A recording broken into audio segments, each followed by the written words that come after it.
తెలుగు రాష్ట్రాలకు IMD rain alert జారీ చేసింది. ఆగ్నేయ బంగాళాఖాతంపై ఉపరితల ఆవర్తనం విస్తరించి ఉంది. దీని ప్రభావంతో మంగళవారం నాటికి అల్పపీడనం ఏర్పడే అవకాశం ఉందని వివరించింది. దక్షిణ అండమాన్ సముద్రం, దానికి ఆనుకొని ఉన్న ఆగ్నేయ బంగాళాఖాతంపై ఉపరితల ఆవర్తనం సగటు సముద్ర మట్టానికి 1.5 కిలోమీటర్ల ఎత్తులో విస్తరించి ఉంది. దీని ప్రభావంతో మంగళవారానికి అల్పపీడనం ఏర్పడే అవకాశం ఉందని వాతావరణ శాఖ అంచనా వేసింది. అనంతరం తదుపరి 48 గంటల్లో వాయుగుండంగా మారే అవకాశం ఉందని వివరించింది. దీంతో ఇవాళ రేపు ఏపీలో విస్తారంగా వానలు కురవనున్నాయి. దక్షిణ కోస్తాంధ్రతో పాటు రాయలసీమలో మోస్తరు వానలు కురవనున్నాయి. దీనికి సంబంధించి మరింత సమాచారం మా వైజాగ్ స్పెషల్ కరెస్పాండెంట్ దుర్గాప్రసాద్ లైవ్లో అందిస్తారు. Right, good morning Durgaprasad. వాతావరణ పరిస్థితి ఎలా ఉంది? వర్షాలు గురించి ఏమంటున్నాయి? ఐఎండీ ఏమంటుంది?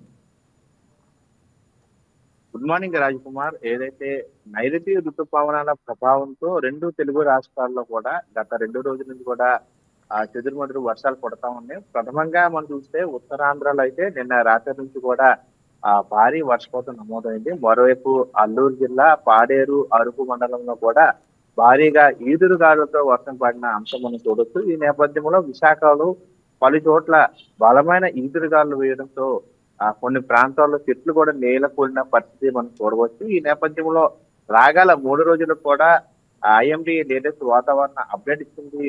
ఆగ్నేయ బంగాళాఖాతంలో ఉపరితల ఆవర్తనం కొనసాగుతుంది. అది 2 రోజులు అంటే మంగళవారంకి అది అల్పపీడనంగా మారనుంది. ఈ నేపథ్యంలో రాగల 3 రోజుల పాటు ఏపీతో పాటు తెలంగాణలో కూడా చెదురుమదురు వర్షంతో పాటు ఉరుములతో కూడిన మెరుపులతో కూడిన వర్షపాతం నమోదయ్యే అవకాశం ఉన్నట్టు కూడా వాతావరణ శాఖ తాజాగా అప్డేట్ ఇచ్చింది. ఈ నేపథ్యంలో ఉత్తరాంధ్రలో విజయనగరం, అనకాపల్లి, విశాఖతో పాటు మన్యం జిల్లాలో కూడా భారీ ఎత్తున భారీగా వర్షపాతం నమోదయ్యే సూచన కనిపిస్తున్నట్టు వాతావరణ శాఖ అధికారులు తెలియజేశారు. రాజకుమార్, మరోవైపు బలమైన ఈదురుగాలు 40 నుంచి 50 కిలోమీటర్ల వేగంతో బలమైన ఈదురుగాలు ఈ దక్షిణ కోస్తా కావచ్చు, లేదా రాయలసీమ పరిసర ప్రాంతాల్లో, మరోవైపు నెల్లూరు జిల్లాలో కూడా ఈదురుగాలు బలంగా వీసే అవకాశం ఉంది. ఈ నేపథ్యంలో అటు చెట్ల కింద కానీ లేకపోతే టవర్స్ కింద కానీ ఉండదని చెప్పి ఐఎండీ ప్రతి 1 అవర్ కూడా ఎస్ఎంఎస్ రూపంలో సూచనలు ఇస్తుంది. ప్రజలు అప్రమత్తంగా ఉండాలని. విపత్తుల శాఖ దీనిపై ఇప్పటికే అప్రమత్తమైంది. మరోవైపు జిల్లా యంత్రాంగం కూడా